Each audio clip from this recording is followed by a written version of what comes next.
Hey guys, what's going on? Welcome back, welcome home to Football Therapy, Welcome home with me, host Jan. Hope you're doing well, really do hope that. Welcome back to Chelsea News, namaste, dear sweet friends. The daily series here on Football Therapy where I reflect on what's being said about Chelsea, giving you my opinion on it, but more importantly, asking for yours. What's going on, friend? Are you okay? Lots to talk about today in the never-ending world of Chelsea news. Regurgitation, maybe some fresh, legitimate news, all being churned around in the great washing machine that is the media. And we're here together, or I'm here with you, friends, to sort of sift through it and see if there's anything, I'm not eating it, don't know why I did that, to see if there's anything worth talking about.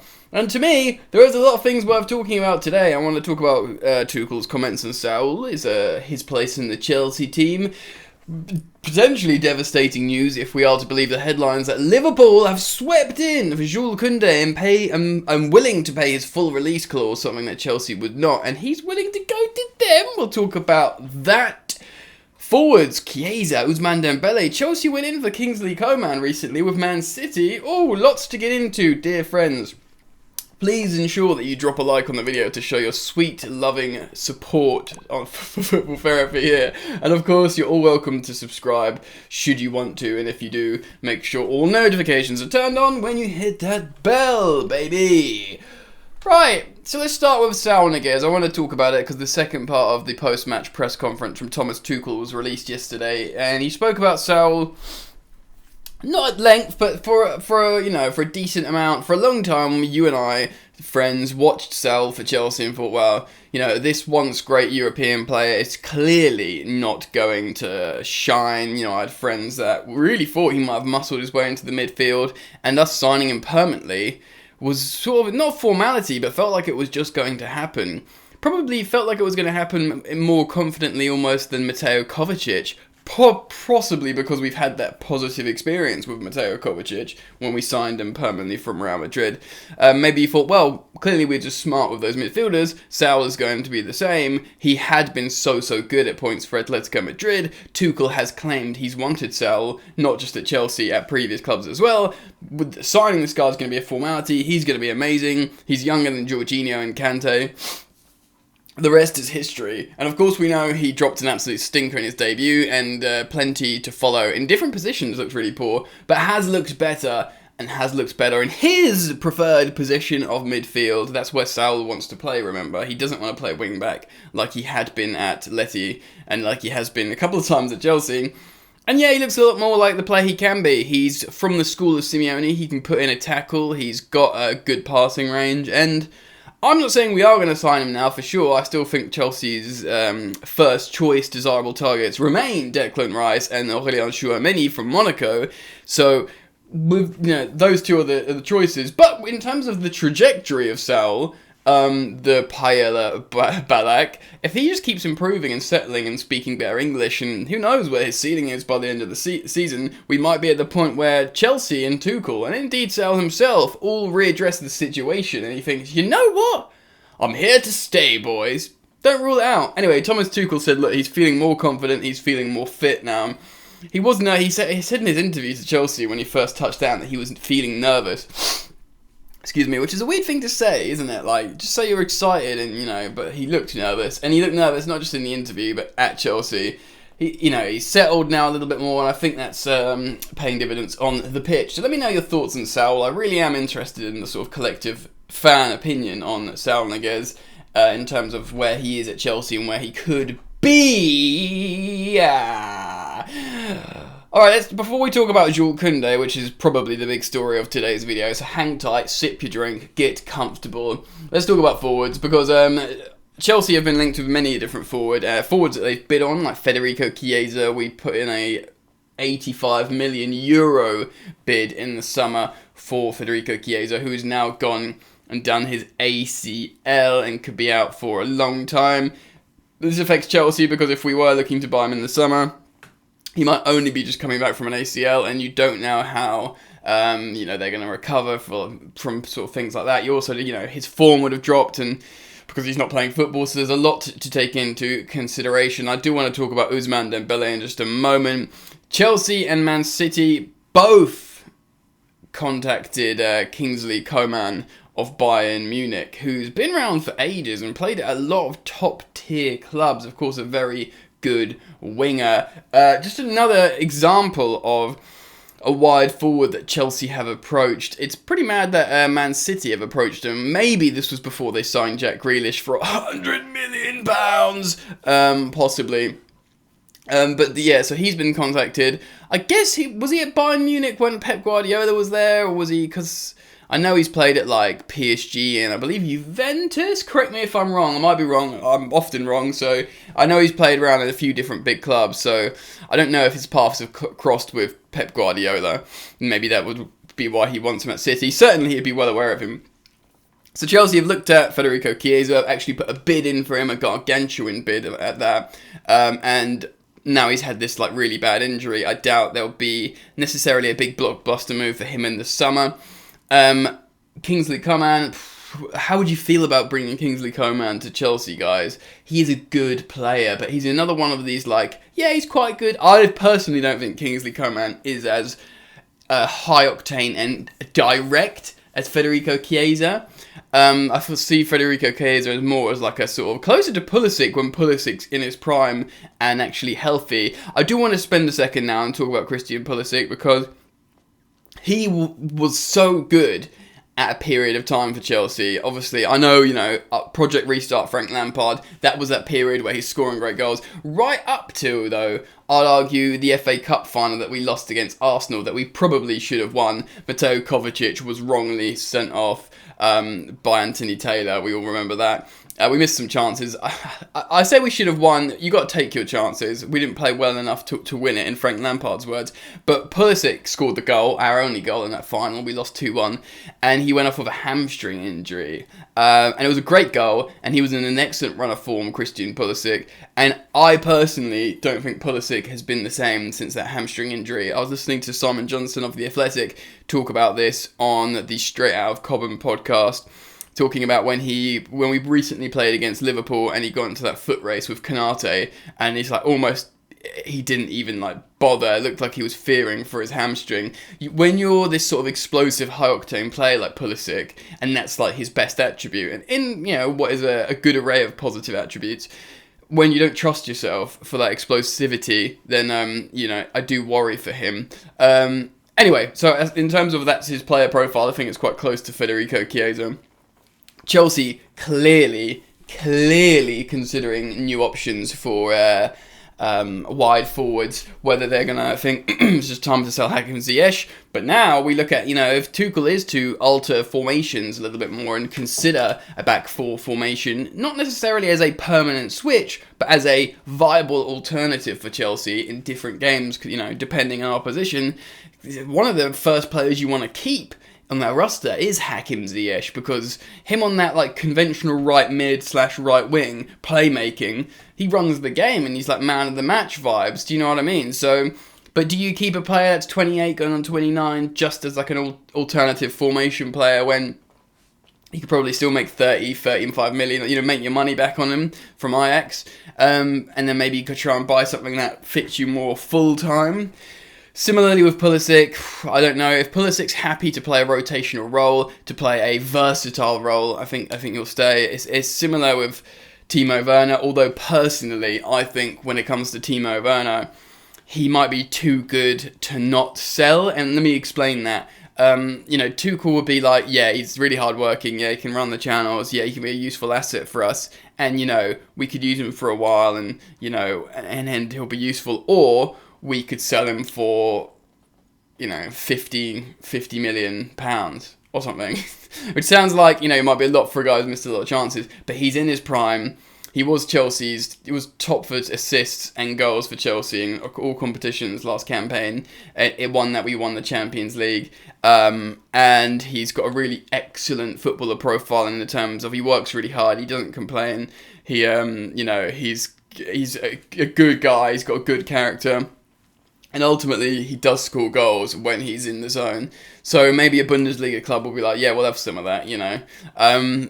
Maybe Chelsea see an opportunity there to just make a decent amount of money back on a Timo Werner and bring in like a Harvey Vale. You know, they probably look at Harvey Vale and how he's playing. Because remember, Chelsea bought Timo Werner to be a striker and score goals.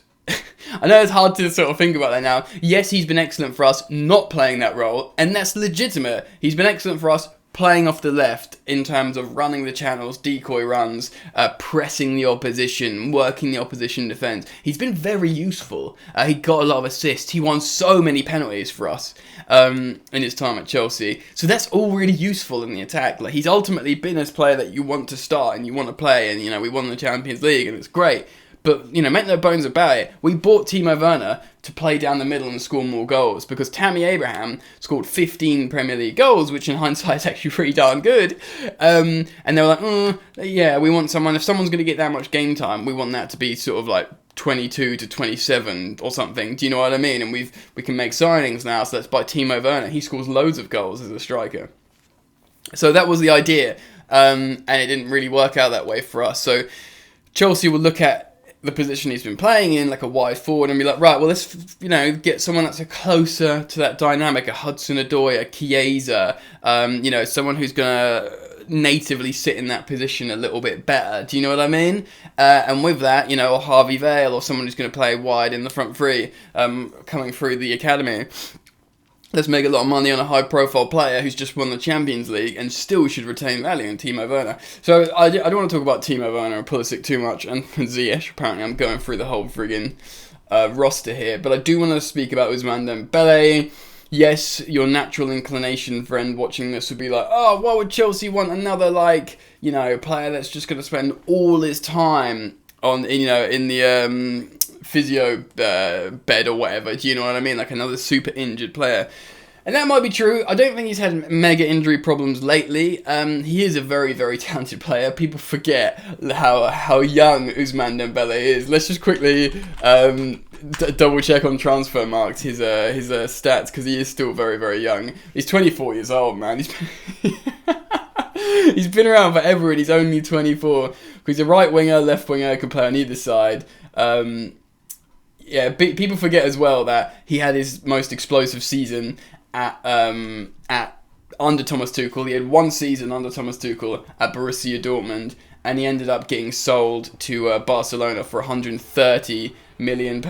Shut up, £130 million. So they made £100 million profit on him, Dortmund, after one season. They bought him from Rennes and for £30 million and sold him for £130 million. Straight to Barcelona. Of course, he was like a Neymar replacement when they just sold Neymar to Paris Saint-Germain. Incredible under Thomas Tuchel for that one season. At Dortmund, registered a lot of assists as well as goals. He just looks pretty explosive and dangerous, and he's never really, you know, done well since. So his peak value was what he got sold for, and I'm looking at it now on Transfermarkt. It's just dropped all the way down, and now it's saying 27 million is his current what's his current value. His contract expires in 2022, the end of the end of next season. The end of this season. Jesus, we're in 2022, people. Mind blown. So yeah, his contract runs out. That's probably why he's worth so little. That's if Chelsea try and get him this window, I suppose. I believe his contract runs out in the summer.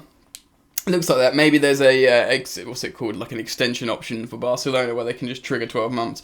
Maybe if that's the case, he can, they can get a bit more value out of him. It's saying his foot. He's saying he's both footed. He's 2-footed, which is really good. Especially when Transfermarkt says that, it doesn't just say like, oh, he's left-footed, right-footed, and then you might get FIFA weak foot, 5-star weak foot. It just says he's 2-footed, which is good.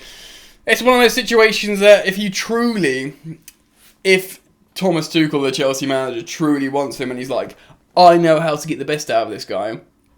This guy was amazing for me. I can get the best out of him for Chelsea and play him on my 3-4-3.